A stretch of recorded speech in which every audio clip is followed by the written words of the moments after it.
Mississippi, Estado Unido, anos 30. Tentando deixar suas vidas problemáticas para trás, dois irmãos gêmeos retornam à sua cidade natal para recomeçar, criando um bar cultural voltado ao blues e dedicado ao público afro-americano e outros grupos mais excluídos. Eles só não podiam contar que justamente no dia da inauguração havia na redondeza um inusitado mal à espreita, sedento para atacar. Olá, praticantes dos pecados, olá, praticantas das pecadas, eu sou Otávio Gaes, teu Super 8. E hoje chegou aos cinemas o quarto filme fruto da parceria do cineasta Ryan Coogler com o ator Michael B. Jordan. Agora a dupla investe no gênero do terror, olha só, mas sem abrir mão das reflexões sociais preciosas aos dois. A recepção do filme tá sendo bem positiva, mas eu achei que...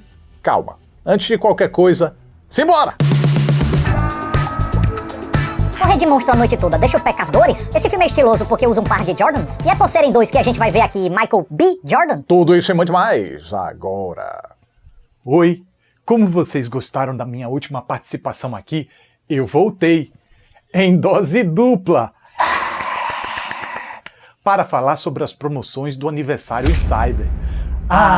Como a Insider é boa! Estava só esperando uma baita promoção para comprar aquela peça que tanto queria. Durante este mês, todos os dias, tem uma promoção diferente lá no site da Insider. Mas você é insaciável e quer pagar ainda menos? Pois é só usar o cupom SUPER8 e garantir mais 15% de desconto. Para facilitar o seu trabalho, basta acessar o site pelo link na descrição, comentário fixado, ou apontar seu celular para cá, que o desconto é aplicado automaticamente. Mas Otávio, diga Otávio, por que alguém deveria comprar uma peça da Insider? Bom, conforto é importante, certo? Muito. Peça macia, que faz carinho no corpo é essencial. Tem conforto térmico também, não pode esquecer. Anotado. Também é melhor ter peças que duram mais tempo do que ficar comprando peças todo mês, não é verdade? Mas dura mesmo, porque o amigo do primo do meu amigo tem uma tech t-shirt e a gola tá toda arregaçada. Tadinha! Tadinho, é um rapaz. Não, eu tô falando da gola.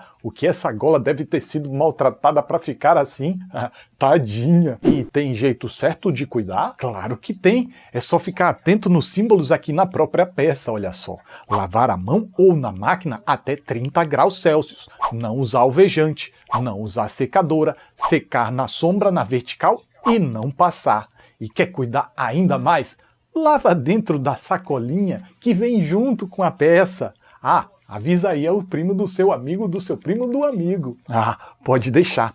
E tem mais vantagem usar Insider? Claro que tem. As peças da Insider não ficam com aquele cheirinho ruim depois de alguns usos. E tem uma super variedade de peças. Olha só para esse Otávio feliz, com peças para todos os momentos. Por isso, eu não canso de repetir. Tecnologia... é para eu completar? Isso. Variedade, conforto, performance e no seu estilo é com a Insider. Opa, desculpa, é que a Insider é tão boa que eu me empolguei. Eu tentei assistir a Pecadores sem saber qual era a natureza da ameaça, mas não deu. Não precisei ver muito para logo deduzir do que ela se tratava. Palmas para mim pelo meu super poder dedutivo? Coisa nenhuma. Acontece que a campanha de marketing pode não ter escancarado nos primeiros materiais promocionais, mas também não fez questão de esconder. E já a partir do segundo trailer, aí já abriu totalmente. Mas, diferente de alguns outros filmes recentes em que eu acredito ser ruim descobrir o segredo antes, neste aqui eu não creio ser um problema porque Pecadores não é um filme disso, é um filme com isso. Logo, saber previamente ou não é só um detalhe bobo que não deve fazer muita diferença na experiência final. Por isso, eu até entendo quem de certa forma correlaciona esse filme com Um Drink no Inferno, mas eu creio que isso só se deva quanto a um aspecto, o de uma noite num boteco sendo inesperadamente alterada por uma ameaça sobrenatural. Mas acabou aí. Tom e conteúdo de Pecadores segue por outras vertentes completamente diferentes. Eu diria até bem próprias. Pois veja bem, Pecadores não é um filme pândego, mas também não é um filme sério. Digamos que ele opera como uma tragédia, só que do tipo não anunciada. Por conta disso, se inicia com uma pegada leve, buscando comunicar um clima de verdadeira espontaneidade, enquanto apresenta seus personagens e circunstâncias. Há quem possa ficar descontente com a duração desse início e julgue que as coisas demoram demais para finalmente acontecer. E quer saber? Se por coisas a gente se refira a perigos e enfrentamentos, de fato demora mesmo. Mas Que bom que elas demoram, porque a paciente apresentação é essencial para consolidar a naturalidade de tudo que vai ser mostrado para que essas coisas falem por si sós. Enquanto as pessoas estão sendo apresentadas, a gente vê como eles se comunicam, com mais ou menos intimidade, com mais ou menos afronta, com mais ou menos seriedade, e a partir disso a gente vai absorvendo quem é mais próximo de quem e quem tem um vínculo mais forte com quem. Algo muito útil não apenas para que a gente faça parte dessa comunidade, como também para nos tornar íntimos dessas pessoas. A partir disso, quando o mal chegar, de forma indireta, a gente provavelmente vai se impactar mais. Porém, mais diretamente, essa longa apresentação é para a gente se interessar mesmo pelo que eles estão fazendo, porque não é como se o pessoal estivesse interagindo cotidianamente, ou algo tanto faz como tanto fez. Eles partem sim dos seus afazeres normais, mas depois eles começam a engrenar nesse tal evento, na produção do tal evento. Portanto, existe uma trama inicial cujo objetivo é conseguir reunir o pessoal e material para inaugurar a birosca. É uma trama que segue um planejamento se desenrolando, ela tem urgência porque tudo tem que ser feito em um dia, ela também tem uma ameaça constante, pois sempre tem a possibilidade de supremacistas aparecerem do nada. Ela também tem dinâmicas sempre envolventes e que sempre se renova a cada novo personagem que entra em cena, protagonizando diálogos inspirados que ainda sabem encontrar um espacinho ali no meio do texto para nos arrancar um riso inesperado. Afinal de contas, apesar da tensão constante que esses personagens vivem apenas por serem pretos, eles já encaram isso como rotina e, portanto, tentam tocar a vida com o máximo bom humor possível. Então, mesmo que o filme não fizesse a transição desse tom mais pessoal e mais descontraído também para se tornar de fato um terror, acompanhando uma certa reviravolta da trama, ainda assim seria um filme interessante com material suficiente para agregar e entreter. Mas o rumo muda, dando à obra um caráter mais ímpar. Segue por alguns padrões, obedece a algumas tradições, mas a mistura, aí ela já é realmente mais peculiar. E olhe que não há muita preparação para isso. Por isso eu disse que o filme se trata de uma tragédia não anunciada. Basicamente são duas breves sequências de preparação para essa tal virada. Uma ceninha ali no meio da trama de produção do bar, que introduz diretamente os elementos da nova temática. E se a gente lembrar, o filme na verdade começa levantando a bola de que algo muito fora do comum vai acontecer. É um prólogo com um flash forward, ou seja, uma sequência posterior a todo o pega-pra-capá que ainda seria contado logo em seguida quando a narrativa voltasse no tempo e o filme de fato começasse. E a ver pelos flashes rápidos inseridos no meio desse prólogo, tudo indica que a trama vai se envolver de alguma forma com algo sobrenatural. Dessa forma, com bastante economia narrativa, o diretor Ryan Coogler consegue evitar o estranhamento que as mudanças de rumo do filme poderiam gerar na gente. Mas ainda que reste algum estranhamento, eu creio que não demore a se esfarelar completamente quando a gente se dá conta do que essa virada vai nos trazer logo a seguir, que são momentos de ataques, dilemas éticos, enfrentamentos verbais e situações de perigo pra lá de gratificantes. Tudo intensificado exponencialmente pelo fato da gente já ter se afeiçoado bastante com aqueles personagens. E agora a gente também ganha muita propriedade através da empatia para entender como perder isso que eles conquistaram e ver aquelas vidas em risco seriam coisas muito sofridas. E é justamente a partir disso que o terror do filme se solidifica, pela tensão crescente que vai envolvendo esses personagens queridos, porque a gente se torna tão próximo, tão pertencente àquela comunidade que não quer ver nenhum deles sendo ameaçado. Nem mesmo os figurantes, pois diferente de muita obra por aí em que todo mundo parece ser descartável por ter uma identidade pouco convincente,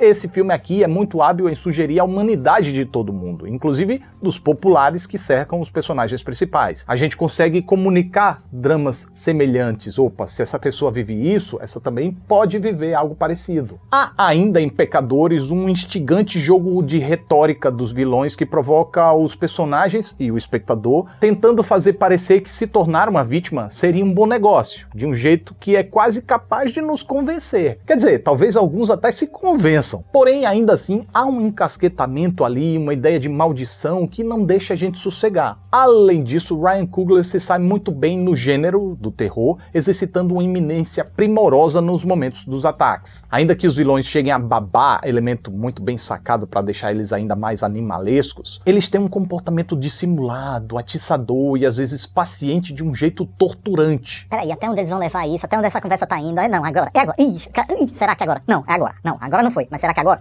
E para completar, a montagem ainda grava a provocação com uma intercalação de momentos de perigo com outros mais tranquilos. Quando a coisa vai acontecer, aí corta, vai para uma coisa diferente, deixando assim em suspenso o que estaria acontecendo lá com a pessoa ameaçada, o que por consequência favorece ao suspense. Só não consigo ser tão elogioso assim ao diretor quanto às sequências de combate. Creio que a combinação de planos próximos, câmera agitada e montagem frenética, com muitos personagens importantes em cena, não colabora para compor os enfrentamentos de forma muito clara. Tanto que, nesses casos, tenho para mim que a tensão das cenas e o impacto das baixas até decaiu bastante. É geralmente tão caótico, tão atropelado, que tudo parece súbito demais e nada parece ter muito peso. Não por acaso, se tem uma coisa em comum que eu costumo reclamar dos filmes do Ryan Coogler é justamente quanto à sua condução de ação, que eu descrevo como aquele feijão com arroz. Passa, mas não delicia. E felizmente não creio que isso comprometa o resultado geral, primeiro porque esse filme compensa de diversas outras formas, e sobretudo porque, como eu havia dito, apesar de ser um filme com tais vilões até culminar em tais enfrentamentos mais grandiosos,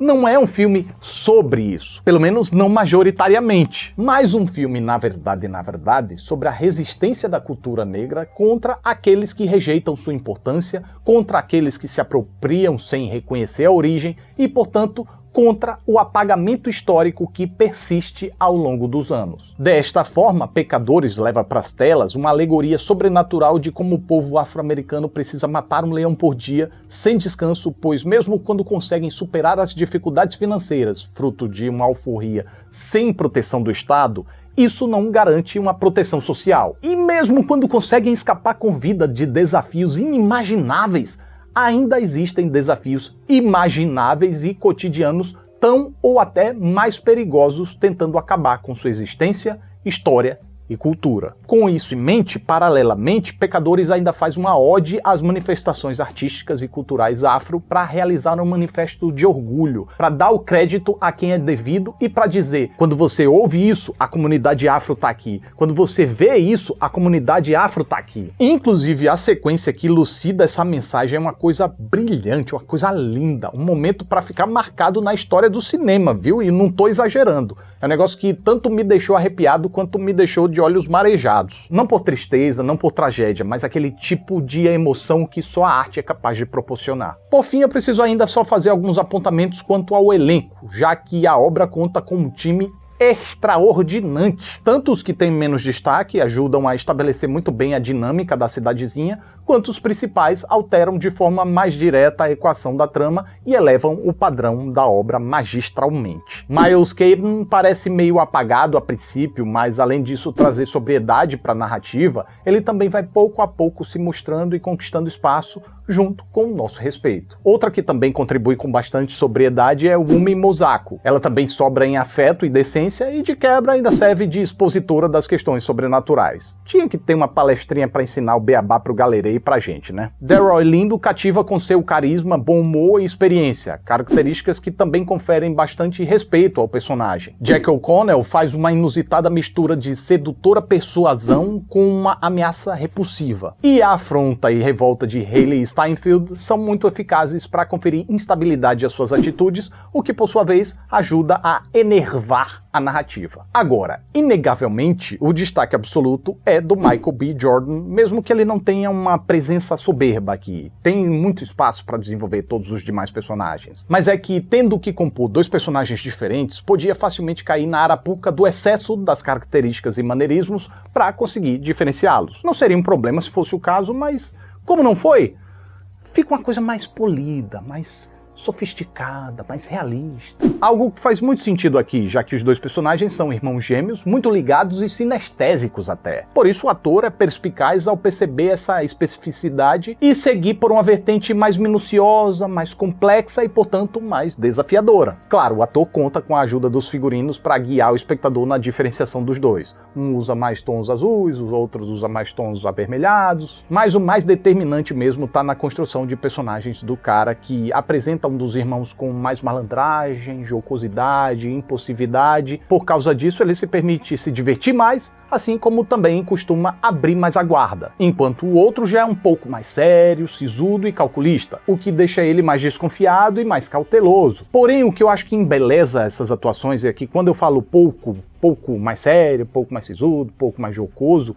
é pouco mesmo. Tá no detalhe da natureza da personalidade, o que não significa que o mais impulsivo não possa agir de forma mais pensada e o mais jocoso não possa ter seus momentos de seriedade, até porque, como eles são muito próximos desde a infância, um acaba sofrendo a influência da personalidade do outro. E tem também o fato de seres humanos serem complexos, então se a gente tem uma característica comportamental mais forte, não quer dizer que ocasionalmente a gente não possa agir de forma diferente. Em suma, Michael B. Jordan tem uma atuação tão madura quanto verdadeira, tão complexa quanto minuciosa. E eu não estranharia se a sua atuação conseguisse chegar com força na temporada de premiações. Aliás, ele e o filme chegar com força lá no fim do ano. Afinal de contas, Pecadores é um baita de um filmão de drama histórico e terror, tanto terror social quanto pela vertente mais frontal. Só não me empolgo tanto com suas investidas de ação, mas além de serem mais pontuais, jamais comprometem todo o resto que é esplendidacionalmente construído para edificar uma trama de sobrevivência em caixa alta e tão bem sedimentada quanto bem virada, quanto bem concluída. E até utilizou exemplarmente a cena que antecede os créditos, a cena durante os créditos e o pós-créditos para separar os fechamentos de suas subtramas e reflexões, deixando para o último momento um trecho que aparentemente não diz muito,